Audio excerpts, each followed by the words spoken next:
face front, true believers. This is Modular Media's No Price Podcast, a podcast about comics, movies, merchandise, and more. I am your host, Boingo Writer, and with me, as always, in the bullpen, representing the Turning in My Notice competition, the Vacuuminator is here.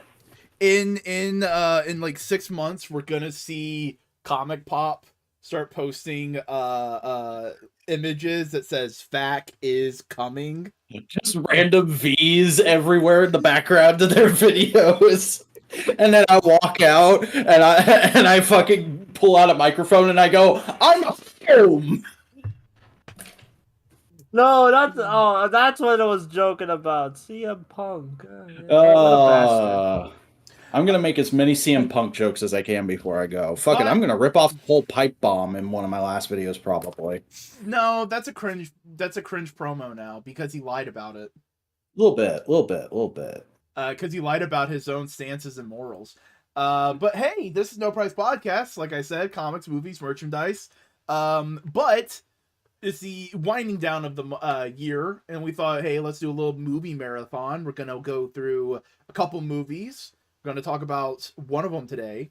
Some of my personal favorites. And like low key, probably we should have seen earlier due to nerd cred. Mm-hmm. You know what, Axel? I'll say this: that didn't treat Megaforce harshly enough. Yeah, I should have gone to Power Morphicon and actually screamed at the writers with a megaphone. I'd have done it too at the time. I was an angry enough kid to have actually done that. You should have made an entirely fake reactionary YouTube channel, like the grifters, just to also, I love how Axel calls Vac Scott. Like, that's his last name. That's his first name. Well, here's the thing. It sounds like his first name. Yeah, I'm one of those weirdos with two first names. Actually, three first names, because my middle name is Mark. Here's the thing. You have two first names, because I don't know anyone else I have ever met named Simeon. Really? No. I've met two other Simeons in my life. I have met some Simons. Hmm. Not some Simeons. Well, have you met Simones? I've only seen Simones in fiction. Yeah. I've seen some real celebrity Simones, sure. Hello, Axel, though. Hello, Zaya. Hello, Onyx. We're going to talk about some Spiderman. Also, Buster is here. Buster's here. We haven't introduced Buster. Hey, yeah, Buster. Hi, I'm here. Tell people Buster about chiming in mic only. Tell people about Omni-Man hitting the Gertie. It was very funny when he did it. I heard Omni-Man got the I'm bug wife now. Him be insect sexual like all us Kamen Rider fans. Big goat.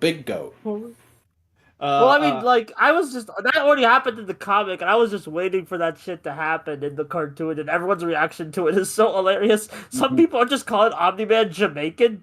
I don't know why, but it's making me laugh. You can't spell my first name. I'll put it in the chat for you, Axel. Like it's gonna fucking matter in a few weeks. No, but we need to have that for the obituary. Yeah. Yeah, for the roast of the Vacuuminator.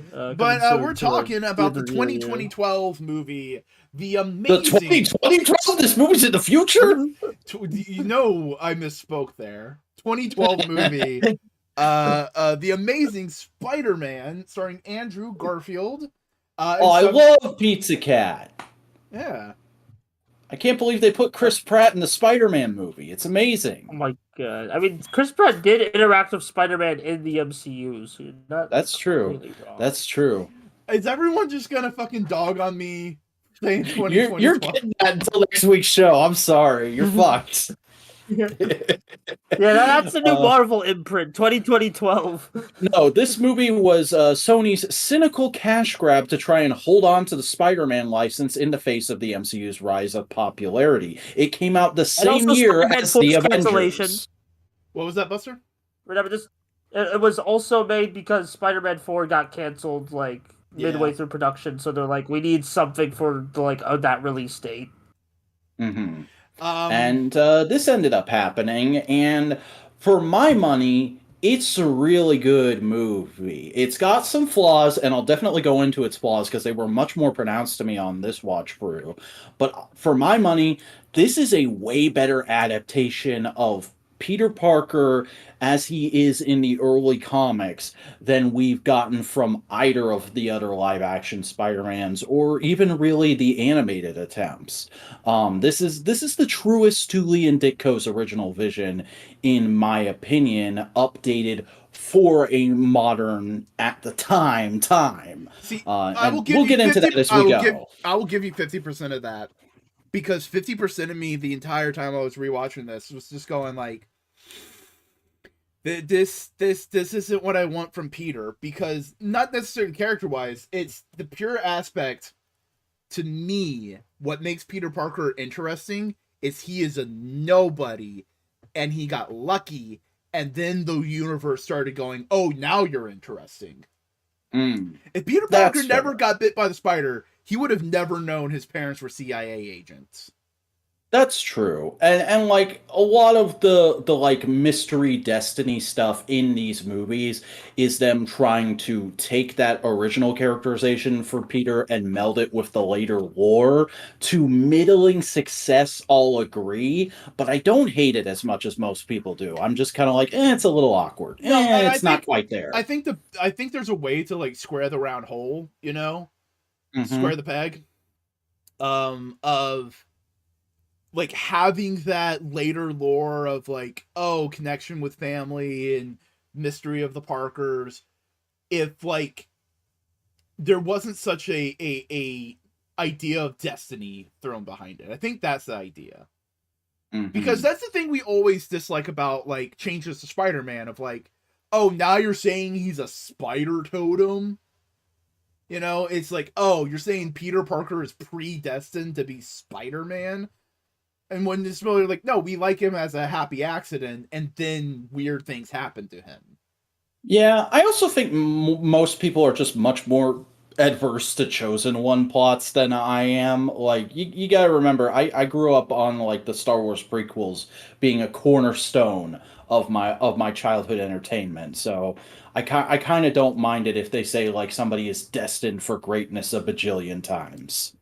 Though I will say, like, a lot of the characterization for most people is really good. However, in the same way that Mary Jane isn't great in the Raimi, that's not Gwen Stacy. Really? That's how you feel about this interpretation of Gwen? It's a good character, but Gwen Stacy was... She was... How to best put this?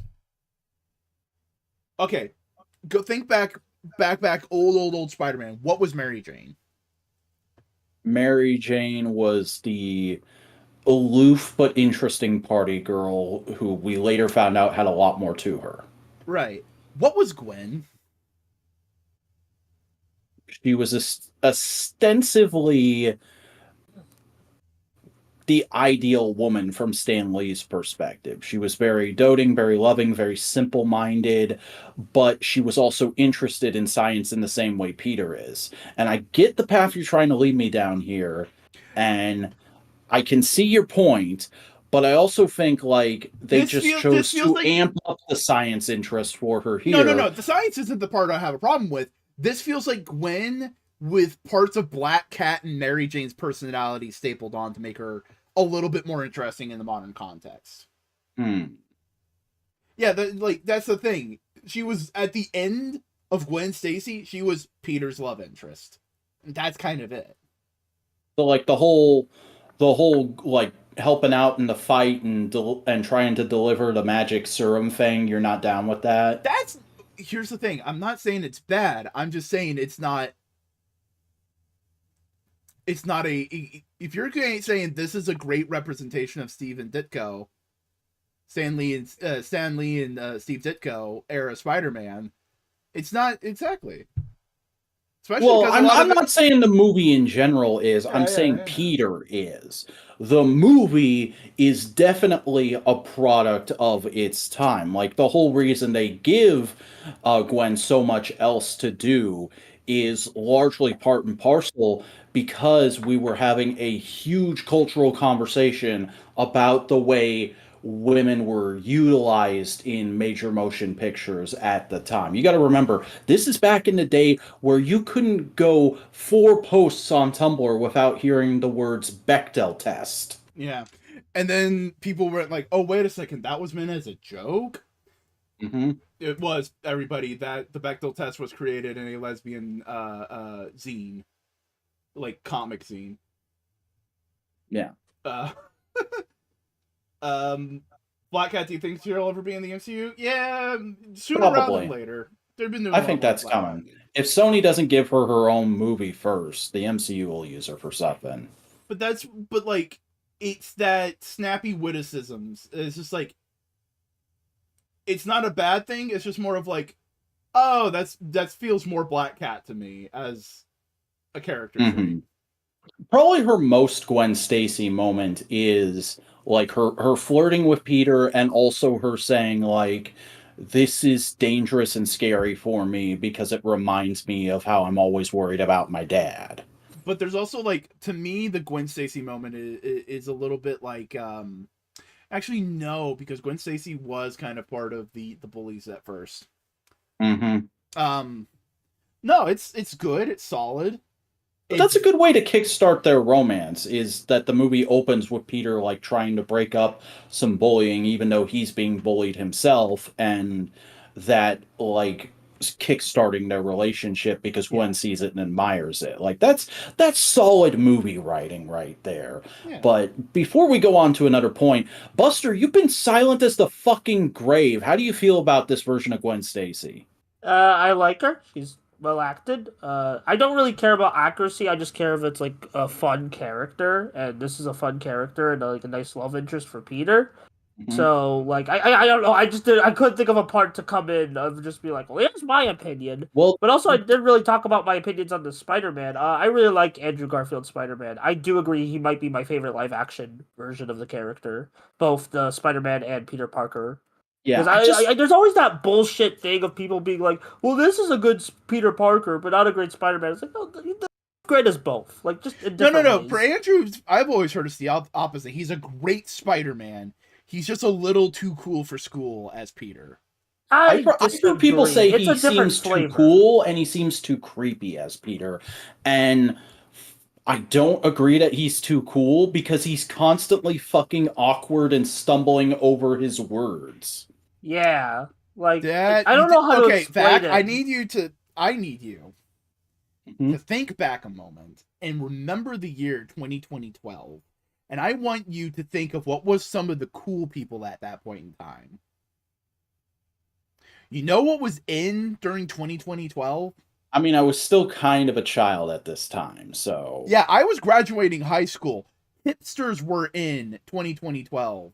Mm-hmm. And he's a big old film boy, isn't he? He's a film guy. He's fuck off 2020. God damn it! Did I do it again? This is gonna be our Mavity. But like, he's very hipster. He has the hipster chic. He has the retro film camera. How does he have hipster chic? Just because he wears glasses in a couple scenes? No, his outfits, motherfucker.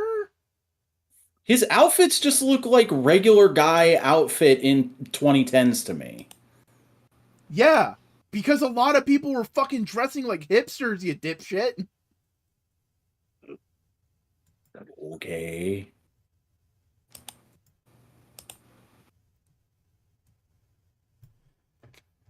All right, what the fuck ever. Either way, how do we feel about the suit? Because the suit's been contentious. I don't mind it. I can see why other people dislike it. For me, the only real problem is the gold lenses. I think those are a little weird, but I like the rest of it. I feel like the gold lenses were just done to be like, we're different than the Raimi one. Mm-hmm.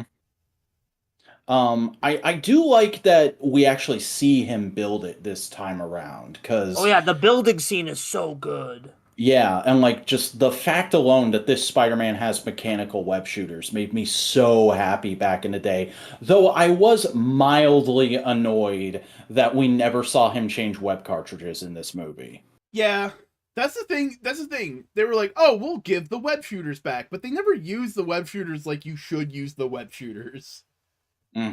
Like the crane scene, which is something we should talk about unto itself. But like when he gets shot in the leg in the crane scene, I'm like, just have them shoot and hit one of his web shooters. Get really lucky and hit one of his web shooters, and that's what takes him down for a second.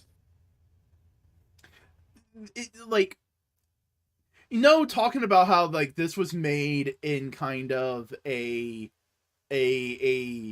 quick oh no, Spider-Man's 4 is done, we need to make something kind of way. This script could use another pass.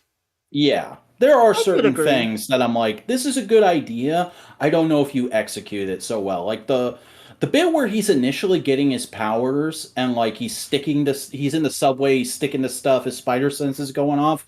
I'm like, this is a great idea. And Garfield is doing a really good job at playing it. But the choreography and the editing sucks. It looks like they just straight up couldn't afford a stuntman that way and that day and had to shoot around it.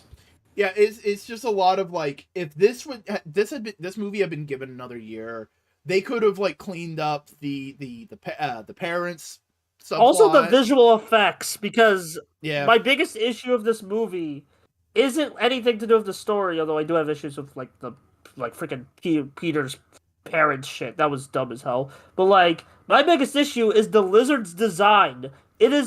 I hate that design so much. He needed a snout. That boy needed a big old snout. A snout would do so much. But like, Killer Croc can get away without a snout. The lizard needs a snout. Mm-hmm. Well, also Killer Croc in that one Suicide Squad movie was practical effects, so it looked like a bit like cleaner, to like a more natural to have it be like snoutless and like just be a human face. Here it's a CGI, so it looks more uncanny. Also, big green naked guy with no bits is just weird. It's just awkward. You gotta put some clothes on him or give him a bits. Give him big swinging blizzard balls. Okay, real quick, can we just agree that the best lizard design is the one from the 90s animated series? Like that is GOAT lizard. With the lab coat? With the lab coat, the black shirt, the purple pants. That's how you do like Spider-Man 2, the PS5 game's design, although it is a very much more monstrous. I wish it looked more like it did in the PS5 game, is what I haven't actually looked at Lizard from that game yet. I need to do that. Yeah. Because I know he's a big part of that game. I just haven't looked into it. But I'll agree that amount of the effects is rough, but I do really like how they visualize Spider-Man in this movie. Oh yeah, Spider-Man looks great. Like the POV sequences are really cool. There's some shots of him swinging that legitimately just look like comic book panels. And like some of the like just quick movements he makes when he's swinging are really solidly done for the time. I think because it's very clear you guys are much more in the camp of loving it, and I'm in the camp of it's good, it's solid, but it's not my favorite thing. I think I know why. Because it's not that big of a departure from the Raimi movies. It is like you go from 1, 2, 3, and it's you understand the tone. It's a heightened sense of melodrama and all of this kind of stuff, and then you come into this, and it's just more melodrama. There's nothing new to spice on. It's more melodrama. But the writing also feels a little more realistic in terms of the character interactions. But that's what I'm saying. Like, it doesn't, like, realism at this point in time, especially with these kind of movies, isn't spice. That's like saying, oh, yeah, no, I did it in the oven. Now I'm doing it on the grill. Like, yeah, it's a little different. But, like, there's nothing, like, for lack of a better way of putting it, the Home trilogy, those feel radically different than all the previous Spider-Man movies because there's a heightened sense of goofiness. Like they are trying to partially be comedies. Yeah, like jokes. They have jokes. They're planning. Those are trying to be teen comedies. These were trying to be like YA novel adaptations. Yes. but the Raimi movies also had that flavor as well. Mm-hmm. And it went from YA comic book to YA novel, and it didn't feel like that big of a difference. Mm-hmm. But it was also just like a slight change in flavor that made this kind of Spider-Man more palatable to me, whereas I kind of roll my eyes at that stuff in the Raimi movies. Whoa. In fact, we don't do that here. Yeah, we do. It's long established that I don't hate the Raimi movies, but don't think they're as good as everyone says they are. All right, it's fine to be wrong. And it's fine to be a little shit who's guesting on someone else's show, but whatever. At this point in time, it's more likely that Buster's the co-host than you are. That's true. But no, I don't know. There's just a lot of little things I really enjoy about this movie. Like, we haven't even talked about Martin Sheen, I believe it is. His performance as Uncle Ben in this movie really good, Ben. It's probably the best Ben we've seen. Best Ben outside of comics, I'd say. He feels legitimately... Yeah, I was gonna say in adaptations. Mm-hmm. He legitimately feels like he has a connection and a long established fatherly relationship with Peter. And though I don't think the death is as shocking and emotional for the audience as it should be, you definitely feel that Peter is completely destroyed by it, because he then spends 20-30 minutes of the movie basically trying to find the killer to beat him to death as Spider-Man. That's how he starts being Spider-Man in this universe. It's from a place of vengeance. And that's one thing I really like about this version, is that they took that idea of the angry, vengeful nerd who wants the world to recognize him from the original comics, and they put it in a much more palatable to a modern audience context of he's trying to find his uncle's killer to avenge him because he's an angry teenager. And then this other father figure comes along to show him that that's not how he should be going about things. And on the point of Uncle Ben, I think that's also another element that I wouldn't say irks me, but it's just I like Peter being happy with Ben and May. I don't want him longing for the life he could have had. It's no, this is Uncle Ben and Aunt May took care of me, they love me, and I love them. I don't need my parents. If I learn information about them, sure, but he doesn't need them.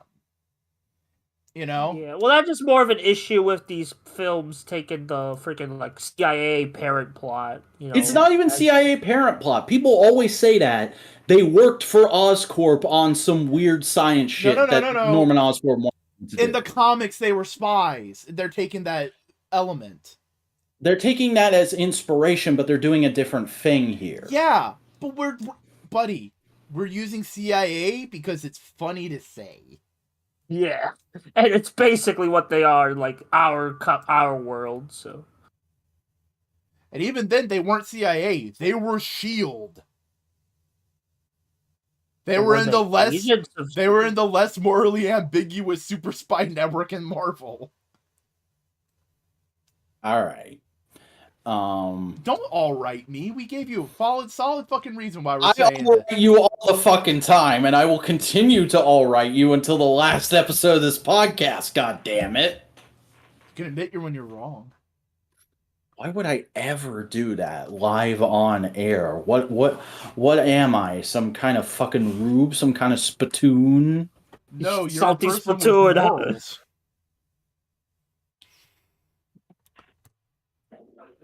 Anyway, what else? What are morals? What are morals? All right. What other things about this movie should we discuss? I like that he gave more time to Ben. You really do get the feeling that they are a family. They do love each other. They're going for a tough time, but they love each other. Yeah. Whereas, in the Raimi movies, I almost said the old movies, but technically these are the old movies as well. Yeah. In the Raimi movies, Ben gets 3 scenes before he dies, and May kind of just exists to either dispense wisdom or be in danger. I understand that mindset stick of like looking for his father, finding himself. He had his father. He died. It's called Uncle Ben. That's the problem I have with it. You know. Okay, Sal. Sal from Comic Pop. Slagging off my new boss live on air. Well, you're not working there till 6 months. Yeah, it's fine. God, are we gonna keep up this narrative for the next 4 weeks? We can. I And think then one just day got, we'll I think meet he broke it. Sal and we'll just tell him the joke, and he'll just look at us like, "Okay." You guys had extensive lore about me on your channel. What the fuck? It's so Anyway, weird to have fan fiction written about you. Yeah, how about that? Trying to think where else to go with this. The movie. crane scene. We didn't really talk about the Oh yeah, I mentioned it, but we didn't talk about it. There's a minor bit of cringe, but it's not bad. It stuck out to me more on this viewing, but I do still like it. It feels like a Sony executive was like, you know what we always have to have in the Spider-Man movie is like people of New York like rallying around Spider-Man. We need the "you mess with one of us, you mess with all of us" moment. Where's that? Put that in the script. Because there's one in every Raimi movie, because that was a major thematic point of the Raimi movies. Mm-hmm. That he is just one of the people of New York, you know? Yeah. And to be fair, he does save other people throughout the film, so it feels like, while not as strong as it could have been, it still feels like earned. But yeah, and the fact that it's set up earlier in the movie with him saving somebody's kid makes it actually kind of, by the rules of film, better than the way the Raimi movies do it. No, because it's set up thematically in the Raimi movies. Yeah, but it's like got direct and setup and payoff is what I'm saying. This would make that guy with the glasses reviewer much more happy. This is cause and effect. The Raimi movies were thematic. Yes. And I think, and that's the thing. It's like, I wouldn't say the themes are all over the place, but it's first draft. It's 3 themes in a trench coat trying really hard. Yeah. We also talked about the Lizard, but we didn't talk about Kurt Connors. How do you guys feel about Rhys Ifans' performance in this movie? Solid. It's good Kurt. Yeah, it's fine. Sympathetic. It's a good character. I just have problem with the freaking effects work and design. Yeah. I really wish they kept what little stuff they shot of his family in the movie, because without that, he does occasionally come off as just like a creepy old scientist man. Yeah. Kurt Connors needs his family, because that's why he wants to regrow his arm, because he wants to be fully, like, he wants to fully be there for his family. He wants Spectacular got that right. He wants to have both arms so he can pick up his son. That's both Kurt. Spectacular and the 90s show did that really well, because they just had Kurt Connors in a bunch of episodes before he became the Lizard. Yeah. That's the thing. It's like, yes, Spider-Man has some amazing villains. There are a few of them that you really have to set up before they become villains. Yeah, it's kind of like Insomniac games do that so much. Yeah. It's kind of like how in Batman the Animated Series they had to have Harvey Dent show up in a few episodes before they could do Two-Face, and then Nolan had to devote an entire movie to thematically building up Harvey Dent in order to have him become Two-Face right in the start of the third act. Yeah, but that's fine the way they did that. Also, can we just mention there is a lot of Dark Knight-isms in this movie? Yeah, it was like, that's the big hit. See, people say it's Dark Knight-isms. I never get the same vibe as the Dark Knight trilogy. I definitely get the YA novel vibe, but I maybe get like a little bit, but it's not really there as strongly as I think a lot of people say it is. Here's the thing. It's partially because they were on a time crunch that they couldn't do it more, because that's the big thing about the Dark Knight. It's very, very stylized cinematography, all that kind of stuff is like to the nines. This feels like it's like, oh, we can do the cool superhero shot. Here we go. Yeah. And it's also the color grading. The color grading just makes me think of Dark Knight. I guess I can see that. I don't Because know. probably because a lot of the scenes take place at night with Spider-Man. Like, And it's just the color palette, you know. It's Mm-hmm. Though I do really like that about this movie, that it's entirely Peter Parker in high school, and so the only time he can be Spider-Man for most of the movie is at night. Yeah. I don't know. I'm at this point in time, I'm just very tired of Peter Parker in high school. Oh, that's true. And we were all tired of it by this point, but I'm still willing to acknowledge when they do it right. Well, I mean, here's the thing. Peter Parker was only in high school for half of a movie in the original trilogy.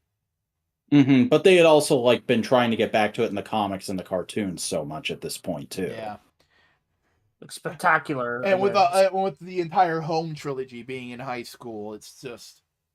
Hey, MCU, give me the Ravencroft Institute. Give me Black Cat. Give me Hammerhead. Give me Tombstone. Give me Peter Parker working 5 different odd jobs on the same day. Give me Peter fighting like fucking armadillo. Mm-hmm. For a second I thought you were just gonna say armadillos, just like fighting actual like armadillos. No, there's a bad guy called Armadillo. Yeah, I have never heard of this guy. It's just the Rhino, but if it was an armadillo. Yeah. The 70s weren't a great time for Marvel, for Spider-Man villains. Yeah. Good time for Spider-Man stories. Yeah. Not Is that the one of the wall? Is that the one of the wall? The wall, I think, was a gag. Like a late 60s guy. I think that was a gag, too. I don't think everyone hypes up the wall, so I'm like, you know. Probably has a meme. Gotta get Marvel Legends The Wall. Gotta get Marvel Legends Video Man. Gotta make it happen. Oh, hey. Slide was in a fucking comic this week. Was he? Yeah. Did I miss that? Yes. He's part of Gang War. Oh, okay. Oh, freaking Gang War. What a Actually, we'll talk about that later. There's some thoughts. Overall, this movie, good? To me, good, not great. To me, pretty dang good. Not great, I'll admit, but like I think it's a lot better than people have ever given it credit. I think I would love this movie. I think I would love the second draft of this movie. Yeah. Even today, when people look back and go like, "Oh man, Andrew didn't get his due as Spider-Man. He's way back." Now that he's been in No Way Home, people say that all the time. I'm still like, yeah, but I feel like y'all are just saying that to say that. You're not actually talking about the merits of the movie. You don't have the passion. You don't have the you don't got the drive. You don't got the passion. You don't know him like I do. Yeah. I've been in the trenches with this man 15 years. Yeah. Go watch him in Tick Tick Boom. It's like that's like his best performance ever. Marvel. You know how DC's been doing Superman 79 and Batman 89? Oh. Give me Spider-Man 12. Oh. Give me the third Amazing Spider-Man movie set in this universe. Yeah. And fuck it, as long as we're talking to actors, let Andrew co-write it with Mark Webb. Ooh. That would be good. You know they're gonna give it to Dan Slott. Oh. Give it to Dan Slott. I will drive to New York and fight the entire New York office's bare knuckle. You will fight CB yourself. You will fight Zabluski. I will fucking punch a bitch. Buster, what were your overall thoughts? It's a good movie. Hey, you ready for some news? Yeah, let's news it up. News it up. News it up. News it all around. And while you're opening links, I guess we should address the elephant in the room a little bit. There's an elephant in the room? Fuck, why'd you let him in? If you haven't been keeping an eye on my social media or my YouTube community tab this week, I announced that I'm going to be retiring from YouTube content creation and being a public personality in general at the end of this year. Not going to get too much into like details of that specifically, but as it pertains to this show, as I understand it, Boingo intends to take a week or two off to kind of reconfigure, and then it will probably be coming back as a live stream on his Twitch channel. So if you want to keep up with that, make sure you're following Boingo's Twitch channel. I believe the link is in the video description. And we may kind of dual stream. We'll do something. We'll figure it out. We'll make the transition easy as possible, or we just may keep it here. Yeah. In any case, No Prize will continue. It just will continue without me. And that's fine. You don't need a guy screaming about Supergirl every week. Yeah, but like just to give the audience something of just like it's not just going to be me going on about Jonathan Hickman for 3 hours. I do like my idea, the thought behind it is like get a rotating group of people who'd be willing to hop in for an episode, not necessarily a permanent co-star like Vac has been, but like, hey Buster, you want to do an episode? Yeah, sure. You put a sign-up sheet in the VPAL server. I am willing to tolerate Boingo's Jonathan Hickman brain rot for 3 hours once a month. Oh my dude! Would we still do like the adaptations, or would it just be comics? It depends. I think it'll probably just be whatever he's specking at that week. Yeah. But there's also like no, legitimately in the VPAL's text chat, I was fucking explaining the externals to them. Oh god. Explain them to us later. Also, I love how Stick says that Vac is gonna go throw hands with Akira Yoshida. Oh, you know it. You know it. Also, like, Boingo has explained the externals on this show before, because remember they were in the Miss Marvel show. Oh, yeah. No, those weren't externals. What? Those were a different thing. Oh my fucking god. Those were they were based off of like Jin. They're a different thing entirely. No, the externals are immortal mutants. I'm sorry, Buster. It's fine. The Apocalypse is part of them. Hey, guess what? What? Marvel's fixing itself. Peak is happening. Loki co-creator Michael Waldron to write Avengers Kang Dynasty. Look at that fucking DreamWorks man right there. Freaking DreamWorks phase. Anyway, sorry, that didn't mock him, but like, yeah, that makes sense. Loki season 2 is like the big thing people like. It's still kind of, I still wish they kept the Shang-Chi director for Kang Dynasty. But if you're gonna get anyone to write the film, it may as well be someone who actually like who people like. Who people like, who understands the weird multiverse heady Marvel shit. And it just makes sense because his show already set up a lot of the shit Kang Dynasty is gonna explore. So and this guy also knows how to work with Feige and the execs. And I mean, like, no matter what, there will probably be like a direction to this movie. It will feel like a movie. It will have a beginning and middle and end, no doubt. But it will also, to some extent, be designed by committee because it's the end of the latest round of build, climax. Right. It's gonna be the big event setup shit and payoff shit. You know, it's event comics, the movie. You know. Well, this is the setup to the climax, and then Secret Wars is the payoff. Now that I think about it. Yeah, this is. It's like we're getting Infinity War and Endgame a little bit farther apart. Yeah. I still wonder who the protagonist of these movies are gonna be. My bet, considering Kang is also related to it, I think it's gonna be the Young Avengers. Maybe this is the stealth Young Avengers movie everyone's been hoping for. Yeah, because they've been stealth building them. Stealth building them. We got like what 3 out of 4 members now. I'm specifically talking about a thing I saw, a spoiler for Marvels. Don't spoil the movie, everybody. But I saw something, and it's like, oh, okay, I see exactly. What a silly fellow right here. Yeah. Anyway, next. But yeah, no, I'm excited for that. I hope the movie is good and that it Deadpool has spoiler. Snaps show Ryan Reynolds and Hugh Jackman Wolverine in grisly scenes. Look, they're filming, and fucking Sabretooth from X-Men 1 is going to be in this movie. Like, it's the exact costume. Oh, and it's exact like Wolverine beheads him. That dude's wearing a Wayland Yutani shirt. That's cool. I thought that guy was wearing a Detective Pikachu shirt. Also in one of these photos, I forget which one, but you can see in the foreground Johnny Storm's custom car from the comics. Oh, is somewhere. Here. Yeah. Oh, this is total fangwankery, the movie, and I'm kind of down with it. Oh my god, what if they get Chris Evans to come back and be Johnny for the Fox universe? Oh, they're 100%. I really fucking hope so. I like, honestly, as much as I know it's gonna grate on some people, I want this to just be nonstop cameos. I think that get could be Nicolas so fun. Cage back to be Ghost Rider, please.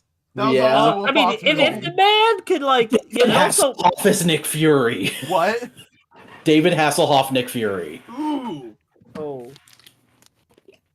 Yeah, this is gonna be a movie Twitter will hate, but you know what? I like the Deadpool character. You know, I like you know, it looks fun. I like the suit, the Wolverine suit. Any character can get away with this kind of plot. It's Deadpool, because he'll be taking a shit on it the whole time too. Question. I just had a thought. It'll feel a bit weird because of the circumstance of what. Yeah. No. What if this is Deadpool kills the universe? Oh god. Yes, Don't get my hopes up like that. Don't get my hopes up like that. What if he's maybe going like Deadpool... what if this is Deadpool going like, oh shit, we're in a dying universe. I'm the last thing. You all need to die so you can get rebooted. What, Wade? What are you talking about? You all need to die so you can get rebooted. Kevin And Feige's that's why not going to touch you. Wolverine's the secondary character. He goes to the best there is at what he does. Yeah, I was just more thinking like just Deadpool's just like or just tries to he kills him just so that Feige can't use him or something or some like bullshit like that. I don't know. There's a lot of wacky concepts you could do. Over like, under. We'll see how there's going to be a Deadpool joke saying, "Wow, Reed Richards got took out real easy." Maybe. If they can get either of those actors back. I don't know. What is even the Fantastic Four 2005 Reed Richards actor even doing these days? I don't know. He may be producing. Mm. But, like, get him back and have Deadpool beat him and just go like, wow, what is it with Mr. Fantastics and getting beaten by people wearing red? Yeah, something like that. Something clever. That's, you know what? That's what MCU really needs a lot. They need Deadpool to be there to just shoot all the bullshit. Yeah. Similar to in the She-Hulk of just going like, this is very formulaic. What is going on here? Mm-hmm. I don't know. It's probably not going to be the best movie it could be, but it'll probably be like a fine movie, is my guess for Deadpool 3. Bruce Campbell confirmed something he can't confirm. Yeah, this is fucking hilarious to me, because people were going like, oh my god, it's still alive. The fucking, maybe he's Mysterio or the Watcher Fury is still alive. And if you read this article, he literally says he didn't understand a goddamn thing that was going on in Multiverse of Madness when he went to the premiere, and like he doesn't know Marvel terminology at all.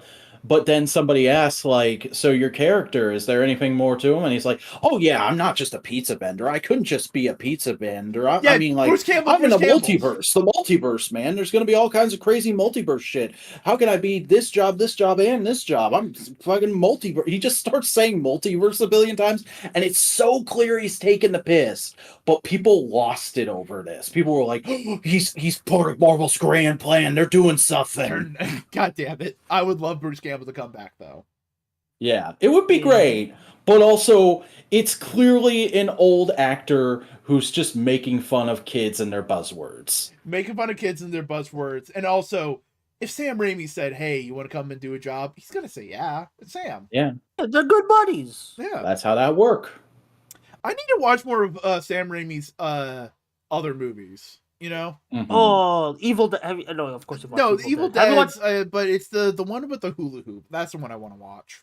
Did you watch Dark Man or some shit like that? I think I did see Dark Man. Justice League: Crisis on Infinite Earth. Crisis on Infinite Ass. Their latest direct-to-DVD movie. It got a trailer, and you can literally tell nothing from it except that the animation looks as low quality as the last few, because these trailers have to be extremely action-packed and buzzwordy, because Warner Brothers is under the impression that that's the only way they can sell these movies. It's been that way literally since the start. These trailers have never been good, and I don't think this is anything to judge by. But also, this isn't a movie I ever would have chosen to be made had I been in the position of making these movies. It just seems like a weird choice to do, especially right now. This looks like a goddamn like Flash cartoon from 2013. That's their current animation style.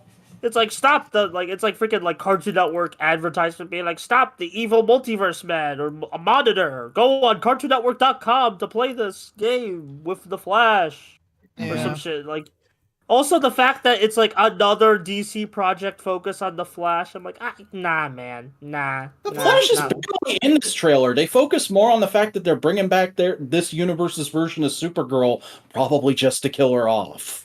I think someone on Twitter pointed out the character designer for this is racist or something.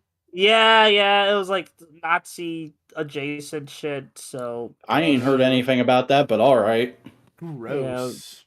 Yeah, very gross. That's like people are just like, don't pay money for this movie, and I'm like, I wasn't gonna pay money anyway, so okay. I mean, does having Max count? Oh, we got a new trailer for Suicide Squad Isekai. Yep. By Wit Studio, aka This legitimately looks kind of fun. Like I don't love anime. I don't love isekai as a concept. I really don't care about Harley Quinn and Joker led projects. But it looks like whoever made this was having a lot of fun with these characters. Yeah. I mean, Wit Studio are good at their job. Like Wit Studio knows. I think for some of us it's going to be fun. I think for you, Vac, it's probably going to be like you look up Sakuga clips and funny moments. Yeah, there's some good clips just of like right there, Harley and some of the other characters doing crazy combat shit. Wait a second, was that Birthday Boy? No, the cast is Harley, Peacemaker, Deadshot, King Shark, Joker, and Clayface, I believe. Who's the guy with the bag on his head? That's Peacemaker. Oh. Yeah. He's just out of costume in that scene. Why is he wearing a bag over his head? I don't fucking know. But either way, I ain't watched the movie yet. Be fun. It'd be cute. Yeah. I'm not really into that. I like Clayface's design, but that's really it. Everything else just kind of looks a bit sloppy. Yeah, he looks pretty goopular. Very happy about that. No, I mean like in terms of quality, but like yeah, like just in terms of like the shit Boingo would read. It's King Shark. Yeah. I didn't want to mention it. No, that's the racist comment right Oh, it's that guy. All right, fuck this. We're boycotting this. Yeah, right. No, yeah. I didn't want to mention it, but like abort. Yeah, right, it just stop talking. Marvel cancels new Avengers book. Avengers Incorporated is canceled. Yep. Tom Brevoort confirmed on a podcast recently that the book just had absolutely ass sales, and so it's ending with issue 5. Which sucks. It had an interesting concept. You know what? I liked it. I didn't love it, so I didn't read past the first issue, but I know Boingo really liked it, so this kind of sucks. Yeah, you know what it was? It's the base principle of the story that they're detectives and they can't be in costume. So no one would look at the covers and go like, oh yeah, that's Wasp and fucking a Vision dude. Mm-hmm. The covers would have had to be total lies. Yeah. Or it's like, what the fuck is what is this? Like, you have to know what you're getting into, and it's just like it was a big ask. I understand why it's being canceled. It sucks that it is. Mm-hmm. Say la vie. Hopefully they can pick up some of those threads somewhere else later. Mm-hmm. Well, I mean, they are. We'll talk about it a bit, but they are kind of going and reversing that anti-superhero law in the universe kind of thing. Interesting. We'll talk about it in a bit. Iman Vellani. Buster, you gotta leave? Yeah, I gotta leave. All right. Wait, real quick before we go. Iman Vellani's going to do another Miss Marvel series. Hooray! Yeah! I'm actually really excited. Like I did mean that sarcastically. Also, no, you need to read the final issue of Miss Marvel because it like I know. I'll read the miniseries soon. It just ended this week. Good. It's good. Yeah. We'll talk about it. I'll read it. Like, yeah. Have fun talking about it. I gotta go. See you in chat. All right. Take care, Busterito. But yeah, Iman Vellani's going to return to do more Miss Marvel comics. Mm-hmm. I think the artist is returning as well. So. I think so. Seems like they're just going to kind of do like a mini series every few months because maybe her schedule won't allow for the time it takes to write an ongoing. Yeah, but hey, good on her. Marvel, you need to hire actors who fall in love with their characters as much as Ryan Reynolds loves Deadpool and Mon Vellani loves Miss Marvel. Mm-hmm. Yeah, she did a really good job. Yeah. Yeah. Do you think Ryan Reynolds will ever write a Deadpool series? I think it's possible. I'm not like banking on it at all though. It's an interesting notion though. Marvel giant-sized Spider-Gwen teases Earth 65 Sinister 6. Yeah, they kind of use that as just like a way to get people into this article because that is a thing that's happening. In the description of this, they talk about like the son of Dr. Octopus is up to some shit in Gwen's universe. But also like this is just one part of a larger giant size initiative Marvel is doing next year to celebrate, I think it's like the 40th anniversary of the first book they ever published that had the title giant sized in it. It's just, so hey, we want to do a marketing gimmick. Here we go. Yeah, so they're doing this. They're doing a giant sized Amazing Spider-Man. I think they're doing a giant sized Iron Man as well. There's like they list them all in this article. If you want to go check it out, it's worth a quick read just to know some stuff that's coming. I'm seeing if there's I'm not seeing a list of them. I think it's right above the cover. Oh, maybe. Giant size Spider-Man, giant size Fantastic Four, Gwen, and X-Men. Maybe. Yeah. No. Yeah, whatever. Giant size Superstars. No. Oh, Giant Size Superstars was the first book ever published with the words giant sized in the title. That's fair. All right. Yeah. Well, next thing. Marvel announces Spider-Man spinoff series Jackpot and Black Cat. Okay, this is the same person who's been doing the MJ and Black Cat stuff, which have been good. People have been. It'll probably be good, but like, god damn it! Why Mary Jane gotta have powers that ain't spider powers? I'd be fine if you gave her spider powers, but why you gotta be giving her weird random powers? Why you gotta be why Marvel treat MJ like this? Why? No, I don't mind her having jackpot powers. It's the fact that it's like, hey, we're dangling this thing you want right in front of your face of everybody being friends and getting along. It's just they're not being friends and getting along with Peter. Mm-hmm. You know? Also, is it just me or did Adam Hughes kind of miss with this cover? Yeah. Like he's usually really good, but this kind of looks like he just this kind of looks Greg Land. A little bit. Which sucks. Adam Hughes, please do better. We like you. DC announces new Red Hood miniseries. And all of Tumblr rejoiced. Yeah, it's probably going to deal with the new status quo Chip gave him. Yeah, looks like he's getting a sidekick of his own or something. I don't know. I don't fucking care about Red Hood lore. All right, there we go. Preternia, Marvel Hot Toys, 1/6 scale, Amazing Spider-Man. They're making a comic book Spidey, everybody. Hot Toys. Go spend $250 on comic book Spidey figure. Yeah, look at that guy. Look at that Spider-Man. Look at him go. Yeah. It looks cool. Look pretty good. I like the mechanical web shooters. That's a nice touch. Yeah, it looks solid. It's a rich people toy. It sure is.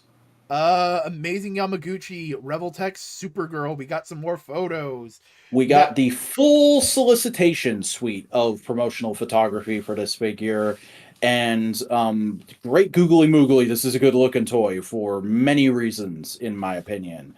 Like this is the most consistent in terms of sculpt I've seen Amazing Yamaguchi ever look. I don't love how shiny the blue is, but I can get over it.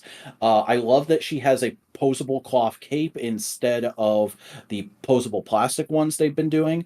I love that they are still keeping to their insane amount of articulation. So this looks to be the most posable Supergirl figure ever. And honestly, it looks like the most worthwhile Amazing Yamaguchi has ever looked to me. And I mean, like, of course, part of that is it's my favorite character, but like, also, it just looks like a really damn good release from them. And it's not going to run you too much. I think it's like in the $60-$70 range, which is fairly cheap for them. Yeah, it looks good. It looks really good. That side by side with Superman, it's just like, yeah, hell yeah, that's Yeah. Also, the heat vision face, that's a special bonus you get if you pre-order directly through is it Kotobukiya is the company that yes, owns them? Kotobukiya. Yeah. So for us Westerners, that's going to be really stupid expensive to get. You'll have to go through middlemen. But I don't mind because I don't really need that. I'll take the regular base offering. Thank you. Yeah. It looks really good. Yeah. And it should scale well with most other modern DC lines because I think it's going to stand at 6.2 inches tall, they said in the solicitation. Nice. Yeah. Paternity Kyoto has announced Reveltech. No, it's Kyoto, not Oh. What was the other company we just said? Kotobukiya. They're model kits. They make model kits. Kyoto has announced a Reveltech Amazing Yamaguchi option parts expansion pack. You are allowed to buy it as long as you promise not to give it to. Oh, joke. It's just a joke. It's accessories. Yeah, it's accessories that they can't give to other figures for reasons. They're doing the Todd thing, everybody. Yeah, but hey, it's cool that they're happening. Mm-hmm. Aquaman and Lost Kingdom SH figure arts. Hey, this is actually a pretty good looking SH figure arts for first time in a while. Yeah, I like the option part of having him have the flowing underwater hair. That's a really cool touch. Yeah. It looks fairly accurate to the movie. It looks like the posability is going to be there. The likeness is much better than a lot of the Marvel ones have been recently. Yeah. So, if you're a fan of them Jason Momoa Aquaman movies, maybe consider pre-ordering this. Yeah, here you go.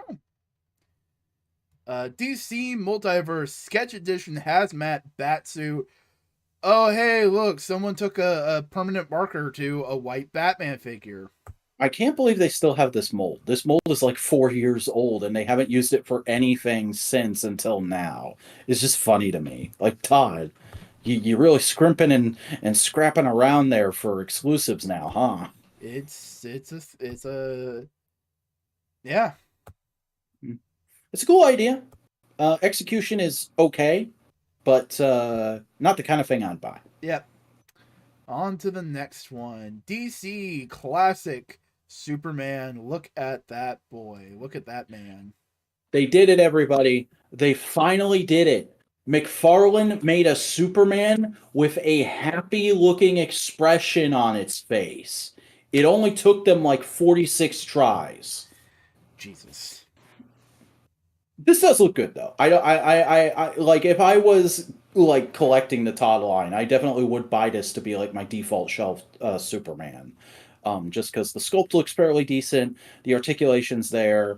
I don't love the S on the belt, but that's just like a personal nitpick with Superman costumes. I don't mind it here because it's yellow all the way through. It just adds texture. But the face sculpt looks pretty good. Maybe the cape sculpt is a little bit off, but nothing a replacement cloth cape can't fix. Yeah. And it'll probably be a solid release as long as it's not a stupid hard to get a hold of exclusive. Yeah, but it looks good. Good job, McFarlane. And then we got Bizarro and Bat-Zaro. Look at these guys.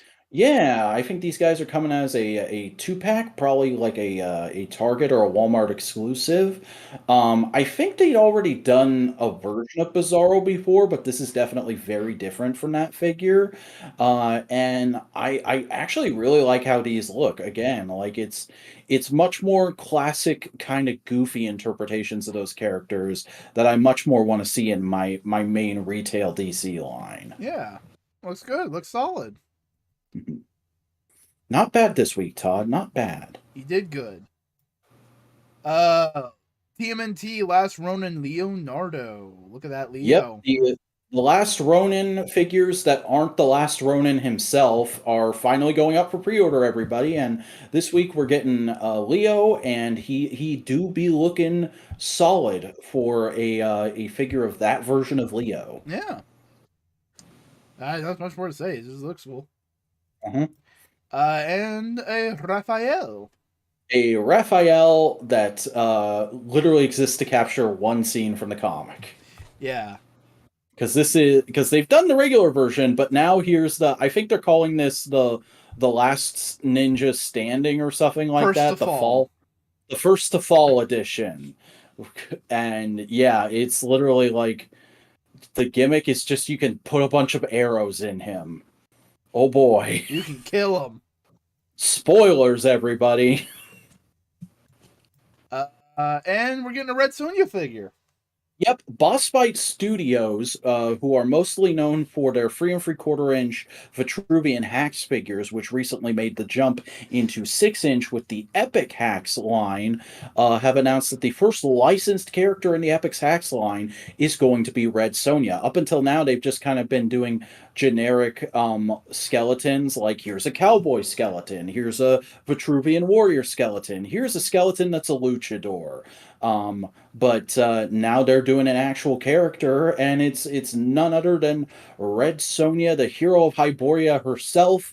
And I'm actually fairly interested in this because A, I'm reading 2 Red Sonja comics right now, and B, we got a Red Sonja figure about this time last year from an independent company called Loose Collector, and it was fairly well received, and I've considered buying it several times, but it's just a little bit pricey for what it is, in my opinion. But Boss Fight, like, their stuff takes a while to come out, and it is really pricey, but it's usually worth the asking price if you're into the property. So I really am interested to see what this looks like when we get the full reveal, because they just put out this one teaser image for this the other day. Yeah. But hey, looks cool. Mm-hmm. Hey, that's it for the news. Yeah, we newsed it up, huh? We newsed it up, everybody. It's time for me to rattle on about comic books, because I read a lot more than Zach. Oh boy, I did try and read a lot this week, but lately I've been just putting comics off until Friday night, and then like I'll read most of the books I usually go read, and then I'll go like, oh, there's a couple new #1s, and Boingo said this one book was really good, so I'll read the first issue and the second issue together, and then by the time I get to the time it's time to do that, my eyelids be heavy. Yeah. So first things first, I read Amazing Spider-Man Gang War First Strike. Oh boy. Gang War is the current event going on. Mm-hmm. It's their new street level event. And it's not bad. Do tell. Basically, the premise is the gangs have all had their territories and they're having their meetings, and it's very, very tense. Like the New York gangs in Marvel are. And Madame Mask basically tricks the situation and kills Hammerhead. Oh no! To ignite a powder keg. Now all of the major gangs are at war with each other to gather as much territory as they can in New York. Damn. How long you think until Hammerhead comes back from the dead? Hammerhead, I could see it being like 5-10 years. Okay. It's funny that they kill him off right before he's supposed to get a new Marvel Legends too. Yeah, but like that premise is like, oh, that's actually cool. Of like the gangs just everything just blows up in everyone's face. It's like, oh shit, fuck. Mm-hmm. And it's like the Rose is there, Mr. Negative. It definitely makes the title feel a lot less, we're trying to be edgy and attention grabbing. It's like, no, that is literally what is happening. Okay. Yeah. And Robbie Robinson's son has been, and Peter's roommate, has been advocating for a repeal of the anti-superhero laws. Yeah, because ain't he been stooping the Beetle? Yeah. And basically Hammerhead goes like, all right, Beetle, if you want your dad's territory, because he can't maintain it right now because he's in the hospital, you gotta go kill your boyfriend. And she's like, fuck you. And goes and tries to do it, and she can't do it, and like everything's just falling apart, everything's fucked. And basically it's just like all the heroes are going like, I did see a panel of like he ends up in the hospital and Robbie Robertson yells at her a bunch, right? yeah, he's basically saying like he's in this situation because of you. And basically the premise of Gang War is Peter goes to Luke Cage and says like, hey, I'm gonna be a superhero for a bit. Can you just make the police ignore me? And Luke Cage is like, yeah, no. Go get your team, Spider-Man. Like, Defenders assemble. Yeah. Well, but like, MCU Defenders assemble. Yeah, but they're trying, and it's like neat. It is cool. Like, there's actually some interesting ideas in here. Mm-hmm. So yeah. It's interesting. Okay, cool. I read number 10 of Darkwing Duck. How dangerous was it this week? They solved the problem. They saved Launchpad, they get his compass back, and they beat the bad guy. Which is a brand new bad guy they made up for the comic. But it's not really a brand new bad guy. Because all the other Justice Ducks who are there go like, oh my god, it's Murdoch. And Darkwing's like, who the fuck is this guy? And he's like, see, that's the problem. I've been way too effective as your bad guy. Because all I do is give you minor inconveniences in life. Like, I make your faucet drippy. Or I turn on the sprinklers while you're taking a walk. And I'm just like annoy the fuck out of you with bad luck. And Darkwing's like, you villain. And they beat him and save the day. It's fun, cute comedy. Okay. Yeah. This may be the end of the series. Who knows? It says something at the end. I got to this point before with the last arc. They may continue. Yeah, it's probably just like, well, we're hoping it's still selling well, but in case it isn't. Yep. I read Moon Knight. He really knighted those moons, huh? Yep. It's just more punching, more beating the bad guys, trying to do it. Things are happening. Oh boy. Yep. We both read the Howard the Duck one-shot anniversary special.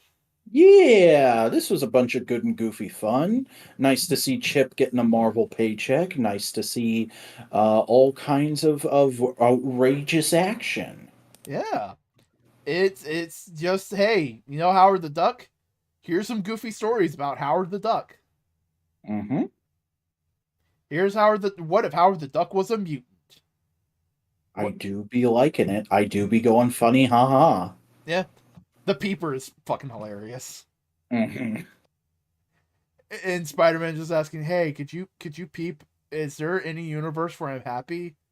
I'm sorry, I gotta go. Peeping emergency. I love that bit. Yeah, that went semi-viral, I think. That was Chip basically giving like Marvel the side eye about Spider-Man. Yeah. He's just like, all right, I will gladly take your money, but while I'm here, let me take a nice big piss on the rug. Yeah.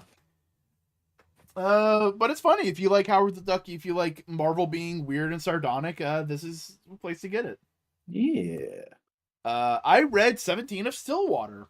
Hey, are they really stilling that water? Yeah, it's a powder keg. Everybody's fighting. The main character kind of walks out and goes like, guys, stop. Violence bad. And they just eviscerate him. And the last panel of this book is just him, guts splayed out on the street. Is this the guy on the cover? Yeah. Dang, I do like him. I do feel like he's got a good fit. He'd be rocking that 1780 free chic. Yeah. But Stillwater is good book. Chip writes good stories. I read Spider-Woman of Gang War. That's the correct title, yes. She is a Spider-Woman of Gang War. basically she's trying to get information and deal with the gangs. Because remember that one time when Spider-Woman was pregnant? Yeah, she got the babby now. And she had the babby. Well, retcons happen. She doesn't have the babby now, and no one's questioning it except her. And Madam Web. Because Madam Web goes like, I can see her web, and there's something missing. Because the kid ain't there. Okay, Aki, you must have missed it, because we literally talked about the issue that begins Gang War and how it makes it clear that the title is all actually incredibly on the nose and perfectly acceptable. Yeah, it's literally all the gangs in Marvel New York are at war. Yeah. It is literally a gang war. But yeah, she's on the Also, hunt. I just realized they paired her and Madam Web up in this because Madam Web movie happening. Please be excited for Madam Web movie. No, they actually don't interact. Carol Danvers and Madam Web talk. Because Carol Danvers is worried about her friend, and she goes to Madam Web, goes like, you know spider people, what's up with my buddy? And she's like, I am vague and mysterious. And it's like, I know you're vague and mysterious. Can you give me a straight answer? No. Fuck. What use are you? Also, Carol's wearing her Hellfire Gala fit. Ooh. I do like that fit. That's good fit. But yeah, go. Solid book. Solid entry into Gang War. I read Rare Flavors. The second issue came out. Hey, how Anthony Bourdain the comic be doing? Anthony Bourdain, the cannibalistic demon man. I'm trying to remember what it is because it's a specific kind of demon from the region. Rakshasa. Sure. Yeah.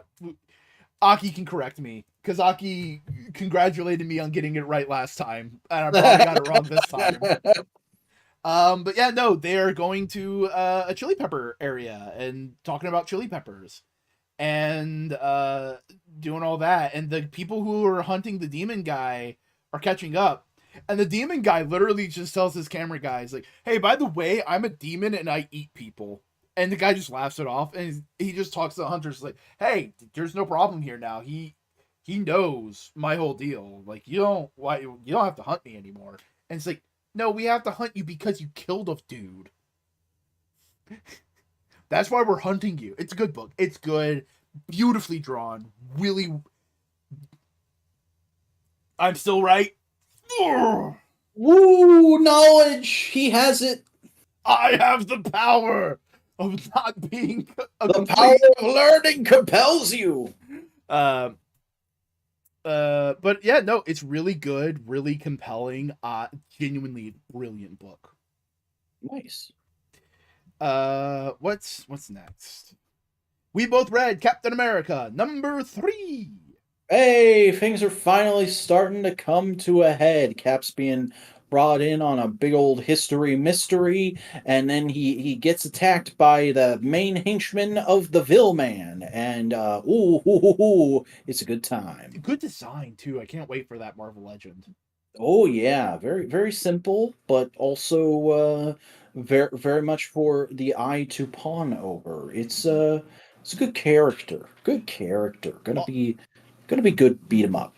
Also, the flashback story is picking up because literally a gang, like a mobster gang, sees Steve and goes like, hey, like, we can't get into places to fuck with Nazis because we're gang members, but like, you can. We can give you information. Here you go, kid. Oh yeah, I completely fucking forgot about that. That was so fucking cool.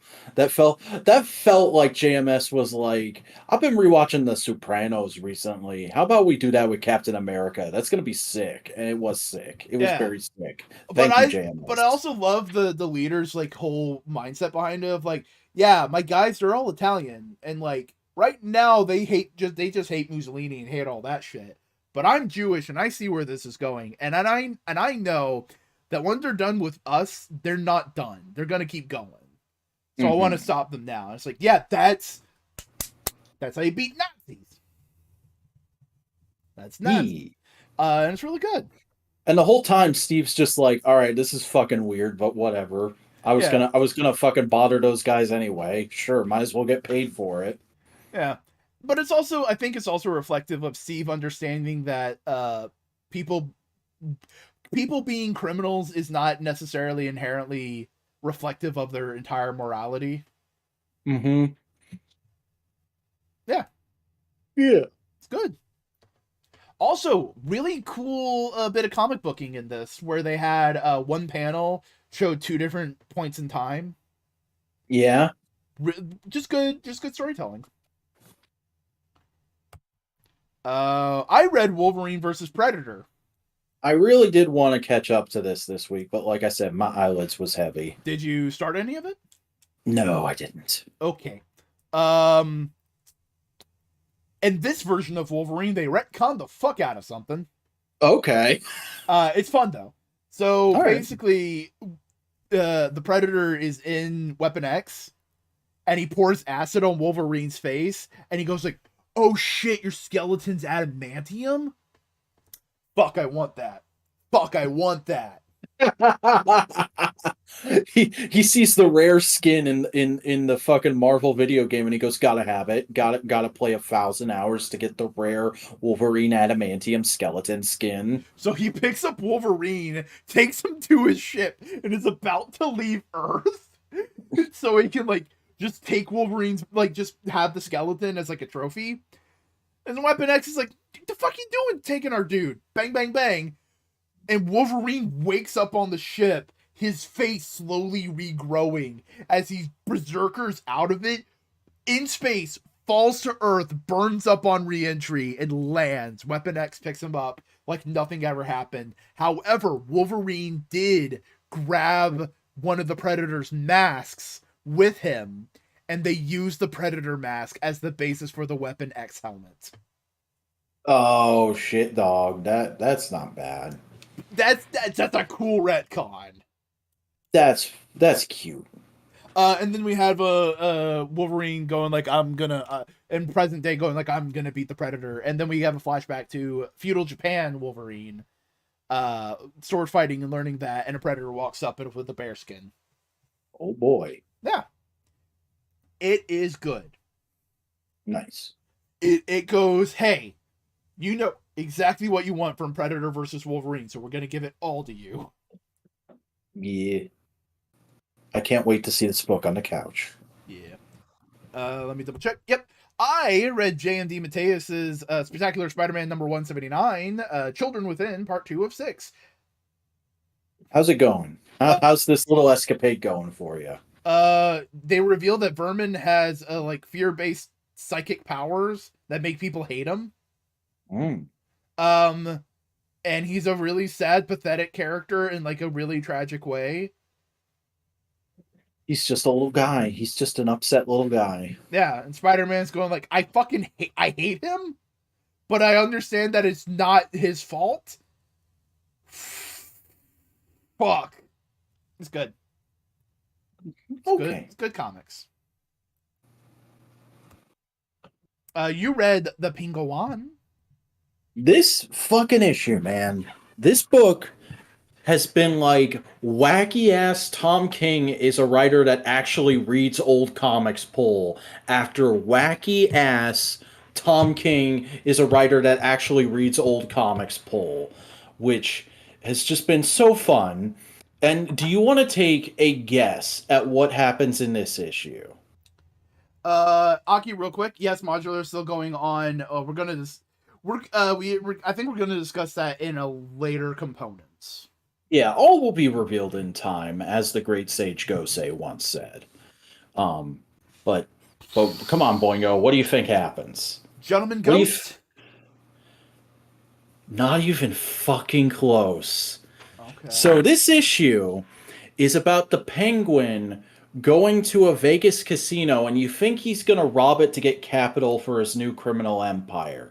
You get all like the Ocean's 11-y casino heist setup with like, oh, this character we were introduced to last issue is here. These characters from this other issue are over here. They're all doing this. They're all doing that, and then everybody immediately gets taken out, and we see that the whole reason I almost said Boingo. The whole reason Oswald was here was to ask for his ex-wife's help, his retconned-in ex-wife, who is Lisa St. Clair.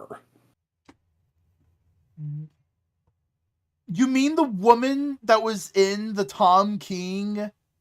No, that's Silver St. Cloud. That's Batman's old ex-love interest.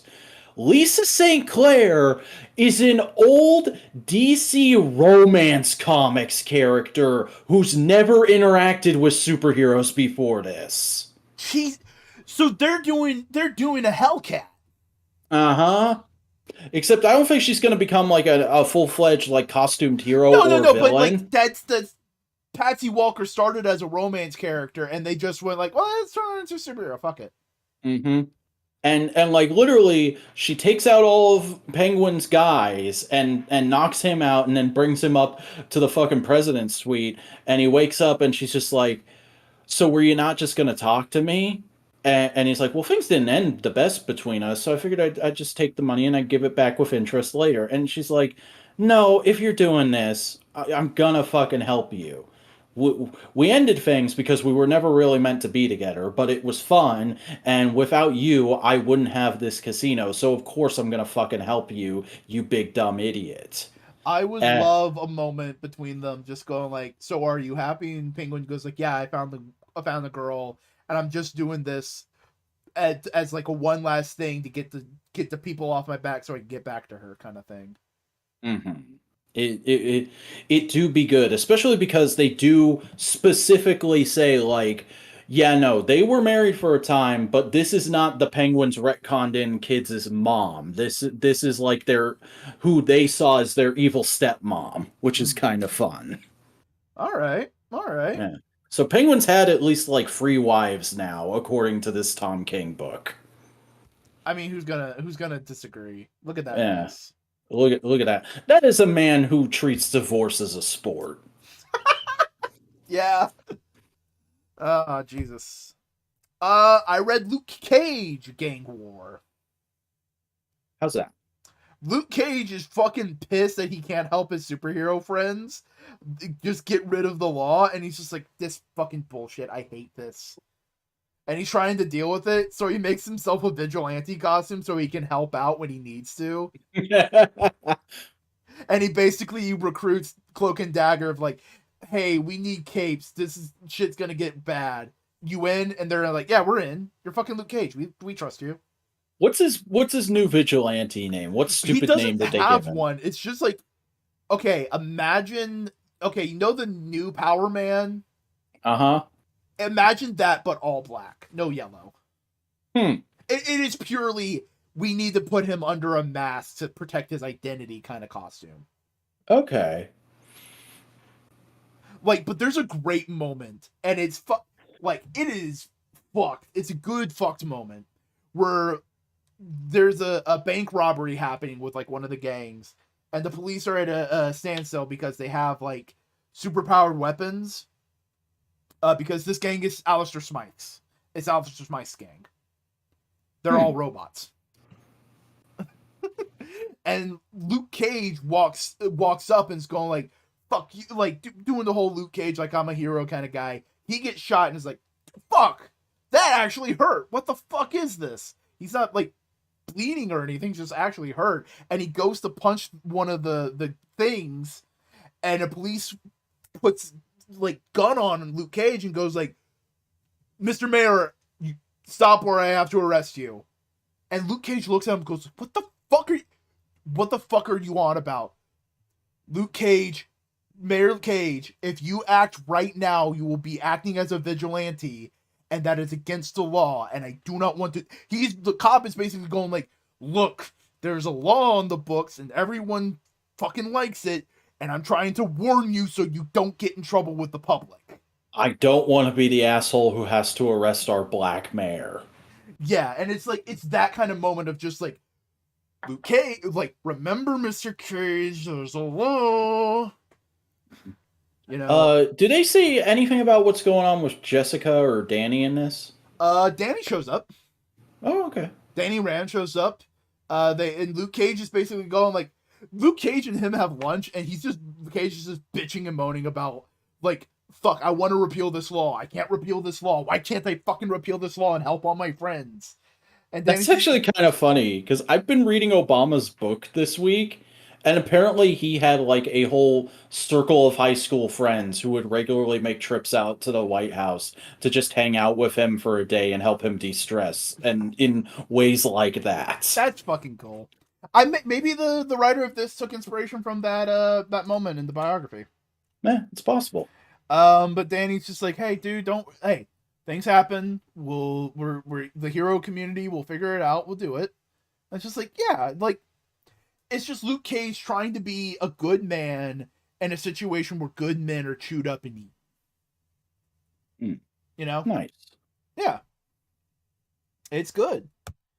You read Doctor Who. Yes, Once Upon a Time Lord. This is the one shot that Titan Comics put out to celebrate the 60th anniversary.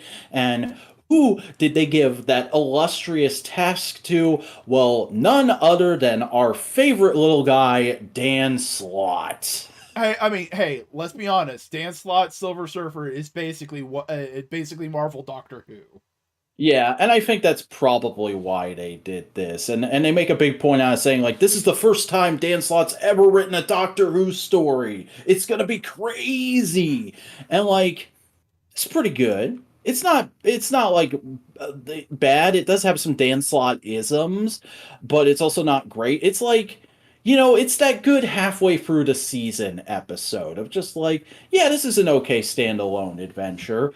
I should say it's not set within what's currently going on in the show. This is definitively a 10th Doctor story that takes place during season 3, because the plot is, and this is like the only 50th anniversary thing they really do, is it opens with a montage of like different points throughout the show's history, the Doctor explaining to a companion, like, okay, there's one thing that I need to warn you about no matter what. There's this one alien race that even the Time Lords are fucking scared of. If they ever kidnap you, this is what you do. And we never see exactly what he says so that they can have a big surprise reveal at the end. And we eventually end up in the status quo of series 3, where Martha Jones is the current companion. I keep thinking like the season 1, I think it's like, I always keep going like season 1, season 2, season 3. I'm like, oh yeah, Donna's Opal. It's like, no. Yeah, no. Donna's series 4. Technically she makes her debut at the end of series 2, but she's not a companion until series 4. They're basically just bebopping and scatting around this planet, having a good time, and then these weird, like, fucking energy beings with crazy teeth, you can kind of see them in the background of the cover there, show up and kidnap Martha while the Doctor's not looking, and they're like, tell us a story, tell us a cool fucking story. And so she tells them all about the Doctor and all his exploits and all this cool stuff, and eventually works around to, and then he showed up in the TARDIS right next to us and got out and saved me. And they're like, what? That doesn't make any fucking sense. I thought this was a story. Goddamn. And as soon as they realize it's real, they just crumple into nothingness. Because their whole thing is they feed off of like a special energy that hearing cool stories produces in a person's brain. And through doing that, they're able to have like a bunch of cool monster cameos and stuff like that. Like I fucking lost it when I saw the Vervoids in the background of one panel. But that's basically the extent of this. It's kind of a fun little thing if you really know your Doctor Who, but I wouldn't say like go out of your way to read it. Yeah, it's a love letter to the entire thing through this lens. That's fair. I read Titan's Beast World. How has that felt so far? It's not what you expect. I've been seeing the social media posts. Is it true? Are the tales correct? Is this the DC Furry event? It is the DC Furry event. Let's go! Because let me explain. Okay, you know how there was that weird parasite in the Titans comic? Uh-huh. Okay, so that is an ancient fucking another giant starfish psychic thingamajig Mhm. that the Tamaranians dealt with fucking eons ago. Okay. The way they didn't beat them. Starro just showed up and they beat each other, and they were able to like lock the thing away. And so, like the Justice League immediately goes like, "All right, does anybody have an APB on Starro? Can we get Starro over here so we can like replicate that? Because like easiest solutions, like get Starro, let's do that again."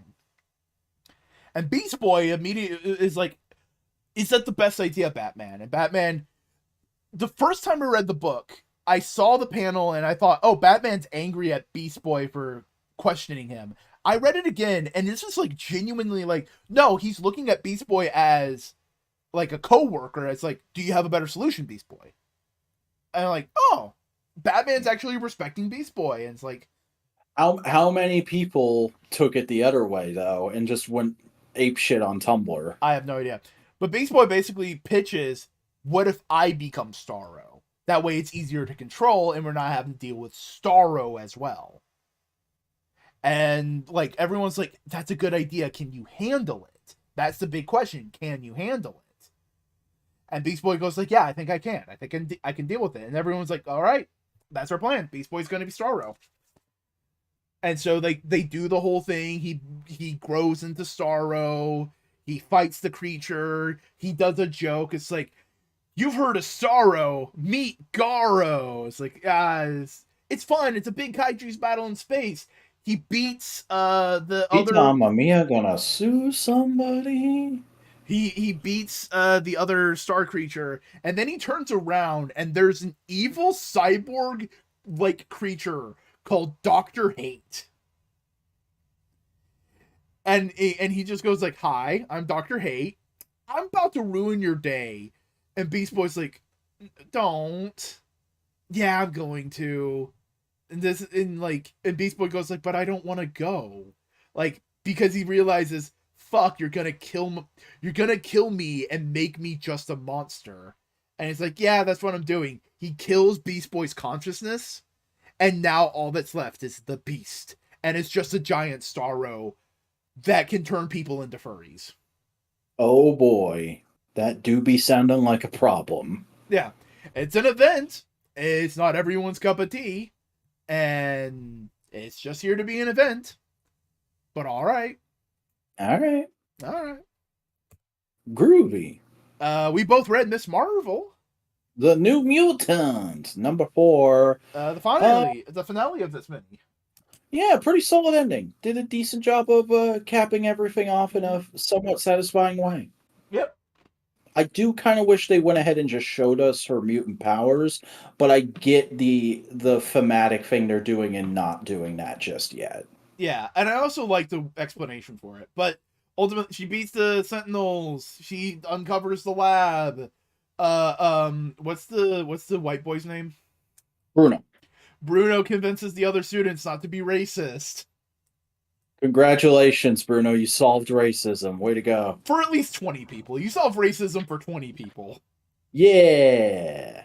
And then the moment with Emma of just like Emma explaining like, yeah, so here's the thing. Your mutant power would have come out by now.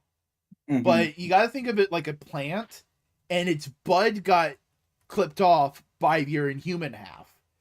You may never get a mutation, you may never have a power, or it may grow and you may get your original power, or it may grow in tandem with your inhuman power, or it may just remove your inhuman power.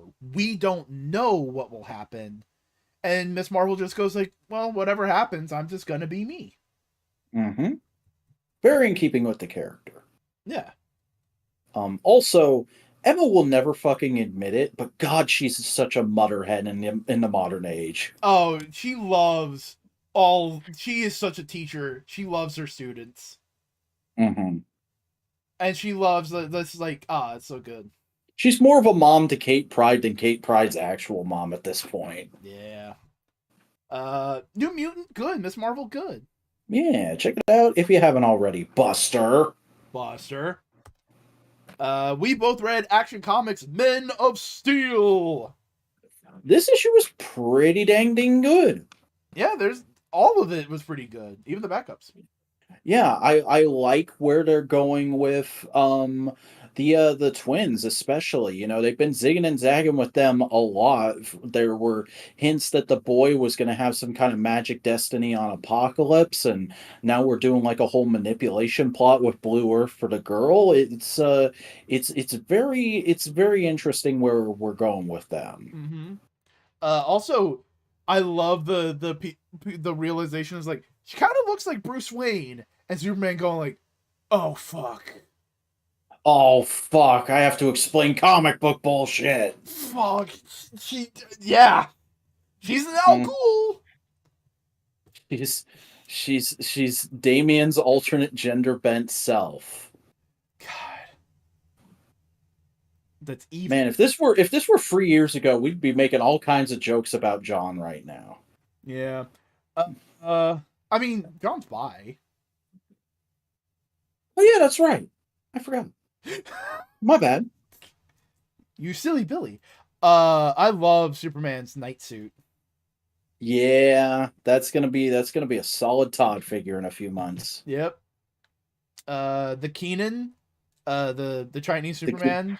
Yep, solid explanation. A little sad that we got to cut those other Chinese characters out for a little bit, but it makes sense. Yeah, but it's also meant to be bittersweet. You're meant to feel sad for him. Mm-hmm. And John's backup is really darn cute. The first time they got to have a date in several issues.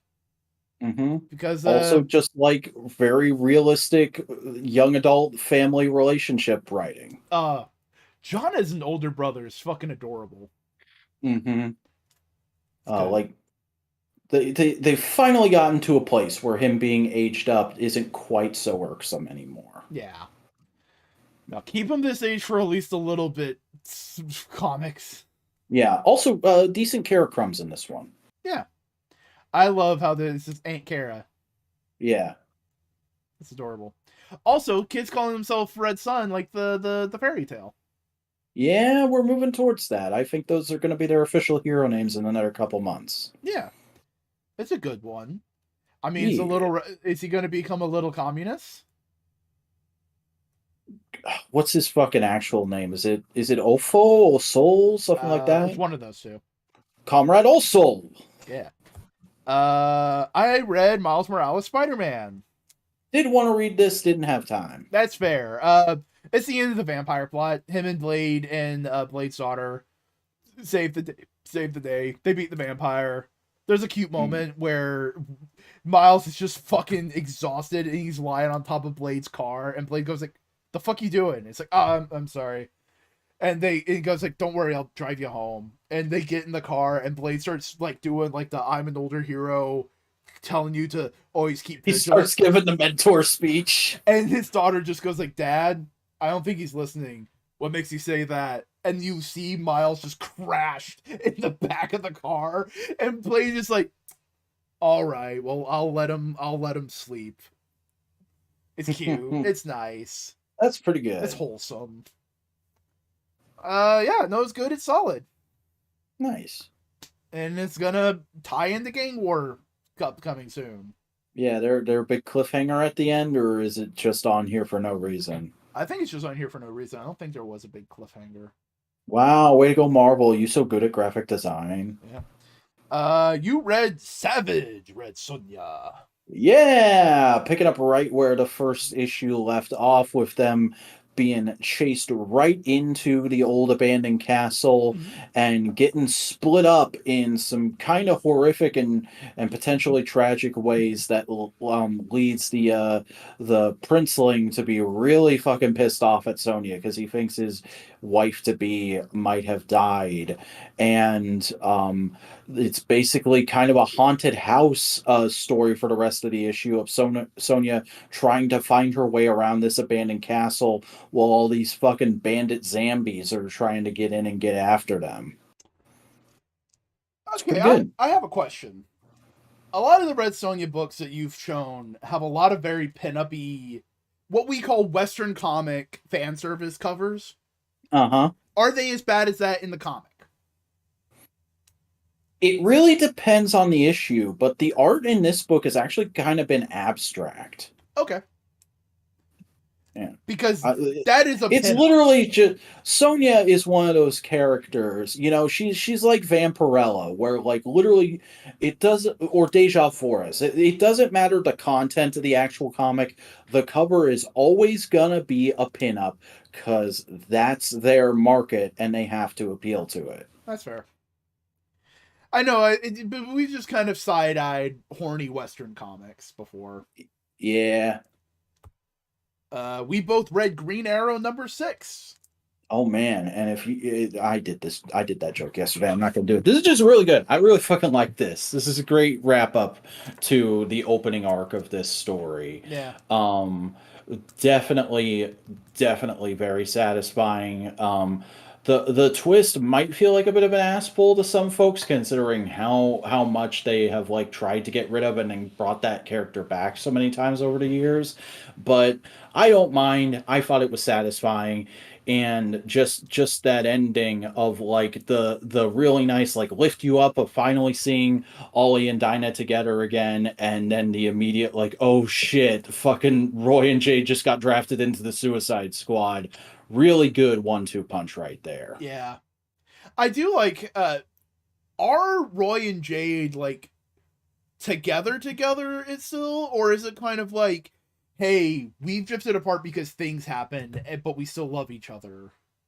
I don't think they've been romantically together in a long ass time, but they're that kind of divorced couple where they're like, we can still put up with each other for the sake of helping our kid. Do you think they're going to rekindle? It's entirely possible. I couldn't say either Especially right considering out. what the main point of this first arc was, which is let go of anger and revenge and embrace family. Mm-hmm. It'd be interesting to see though, because we never talked about it, but there was a backup story in a recent issue of Detective that was all about like Leanne and Jade dealing with their issues with each other and basically deciding like, yeah, I still love you, you're my mom, but I'm gonna go be with dad for a while because you kind of suck. That's fair. Yeah. But yeah, no, I love Connor being the one to save Ollie. Yeah, it works. It's just fucking, you know, it's about family, and that's what makes it so powerful. I think that's the thing about like the Flash. The Flash family sticks together. Like Mm-hmm. there's never a moment where they're like anything happens. The Green Arrow family seems like something everyone who loves Green Arrow wants it to be more of a thing, but because of the characterization of all the characters, it breaks apart really easily. So like Definitely. having this moment of just like everyone going like, we have been such assholes to each other in the world. What if we just stopped and be a family together? It's like nice. Mm-hmm.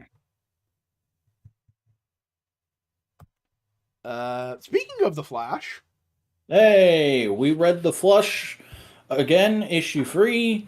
Uh, it's pretty good. it this gets a little heady. Yeah, it gets a little heady, but it's still on the border of like, okay, I can vibe. I can vibe, especially because it engineers some very like troubling character stuff of like they call in Max Mercury to try and figure it out, and then they end up having to leave him in like a I dropped a thing. Good job. They end up having to leave him in like a spooky alternate dimension, and Impulse is probably going to be real upset about that. Yeah, I do like how they're framing the Speed Force now. It's just like this is something we've just been using. We have no idea what the fuck's going on. Mm-hmm. And they're talking about like it might have like really dangerous after effects on alternate planes of existence, and that's a really interesting like.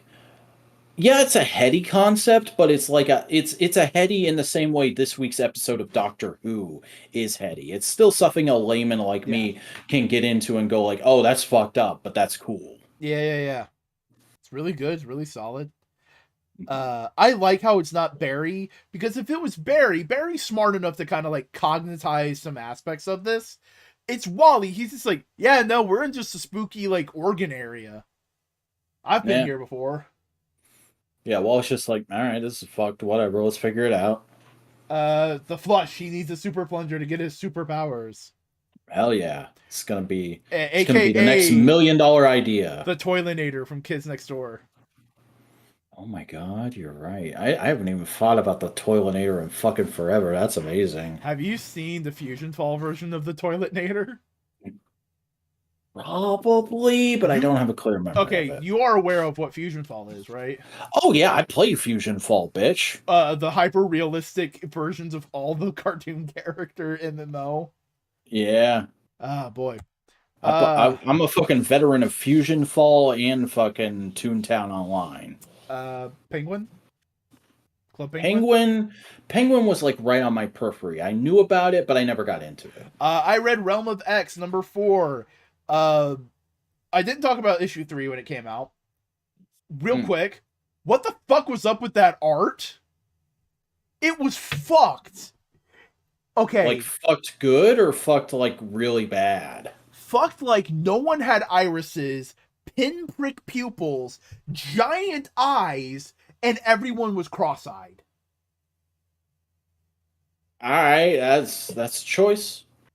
No one had an expression that like the only expressions were like anime fear, not like genuine terror or like we're in a war. They solve the issue, they fight Saturnine, they do all the things. Curses Saturnine, Magic gets her powers back. And they fuck with Typhoid Mary's character in the worst way possible. Oh dear. She falls for the guy who was training her, and I'm just sitting here going like, no, we had a whole fucking thing of why she loves Kingpin. Why the fuck you fucking with that? That's a little fucked. That's a little not great. Also, I'm looking at some of this art now. This not optimal. But you see what I'm saying? Like, it's hard to describe. It's like if you took it's like if you asked a person who draws like an action. It's like everybody's got angry Gendy Tartakovsky eyes. Yeah, but like cutesy. Mm-hmm. It's just weird. Everyone look cross-eyed. It's not great. This is not the greatest thing. You can skip it.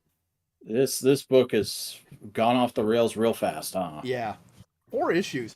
I'm realizing I am not a big fan of Grunbeck. Grunbeck, I don't like your books, buddy. I'm sorry.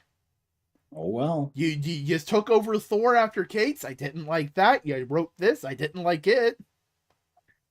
You write... That's 2 strikes, man. You got to do a banger next or you're fucked forever. I'm pretty sure you write my least favorite part of the Venom books, and you've gotten better there, but... I usually am just waiting for the next Ewing issue.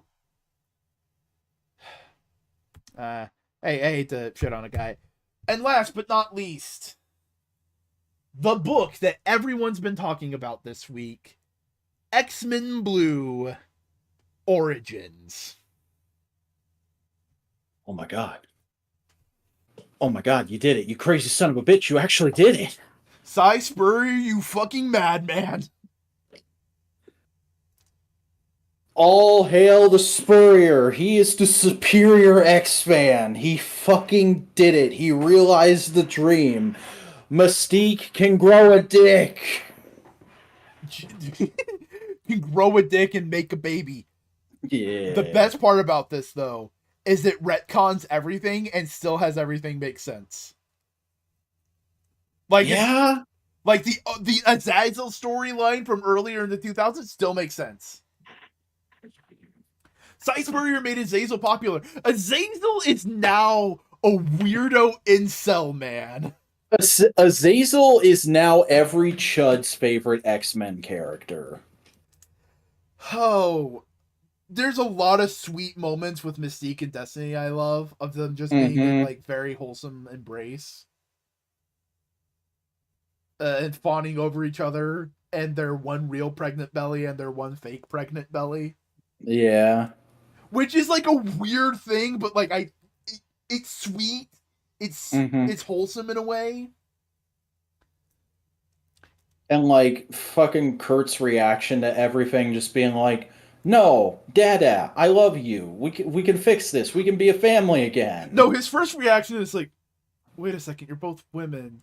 And Mystique goes like, I'm a shapeshifter, remember? Right, you're a shapeshifter, you made a dick.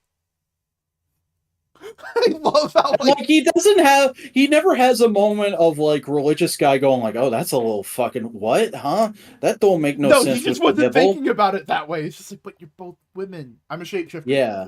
Oh, right, duh.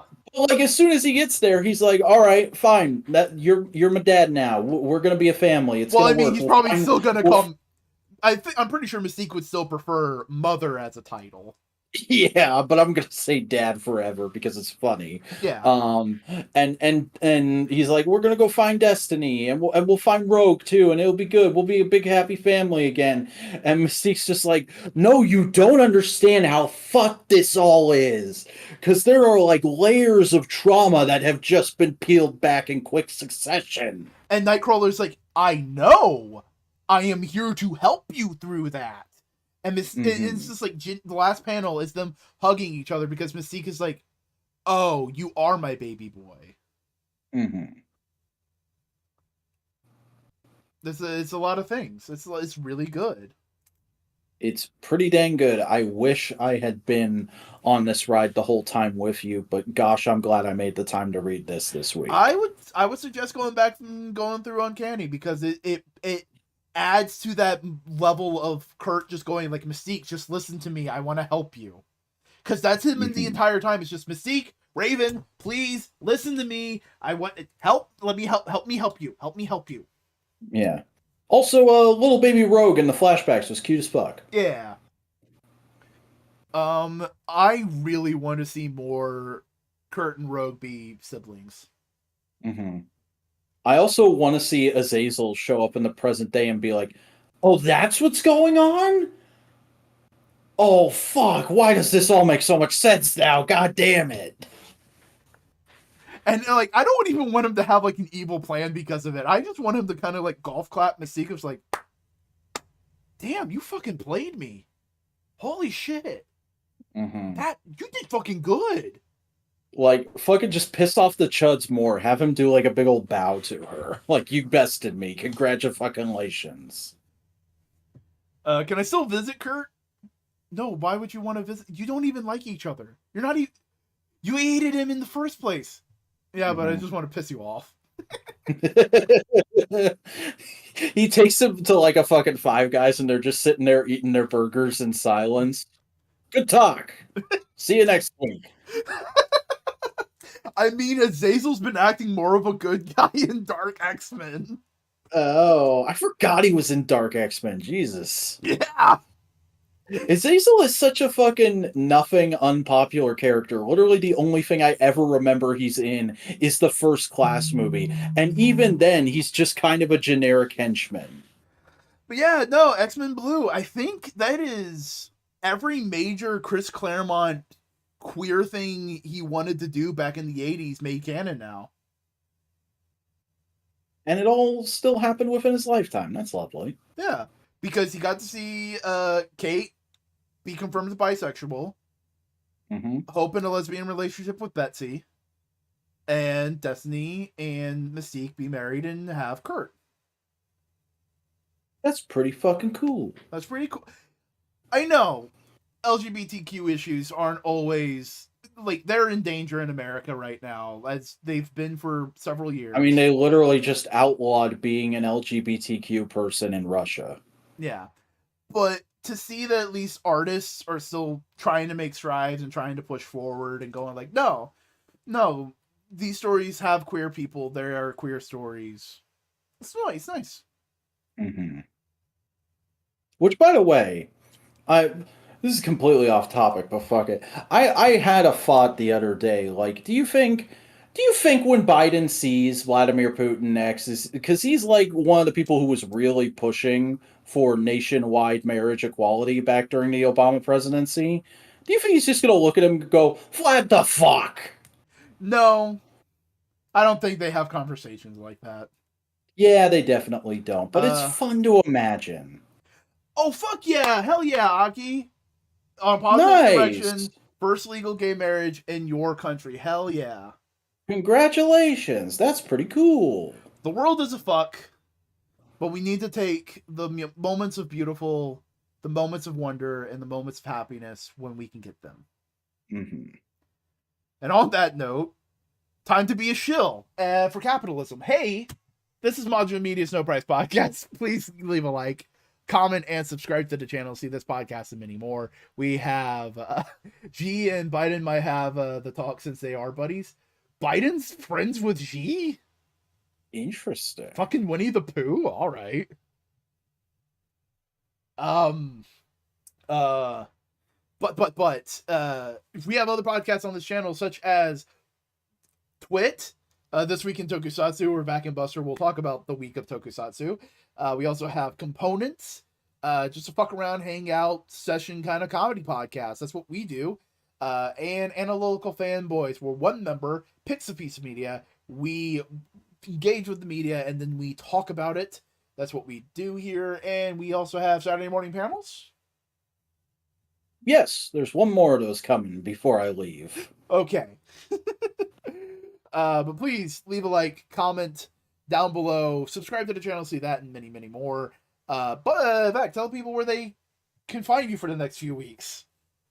Hey everybody, I'm the Vacuuminator. I fucking quit. Go find out why by subscribing to @thevacuuminator on YouTube.com. I'm Boingo. You figured all about how I would handle plugs going forward. Yeah. Probably should have. Whatever. I'm Boingo. I'm not quitting. I'm staying here till the end of time. Fuck you. You're gonna live! You have to deal with my ass. That's what you have to deal with. Yeah. It's your problem now, Internet, not mine. You can follow me on YouTube, Boingo Rider. You can follow me on Twitch at twitch.tv/BoingoRider. Twitter, TikTok, Instagram, Blue Sky, Mastodon, @BoingoRider or @Boingo_Rider. I'm generally around all those places. Follow me where you would like. In the meantime, in fact, this has been No Price Podcast. We only have a few more episodes. You need to make the last of these moments last and be impactful. Do you have anything else you want to say? Look at this cute little sweater I got for my action figure. Enough said.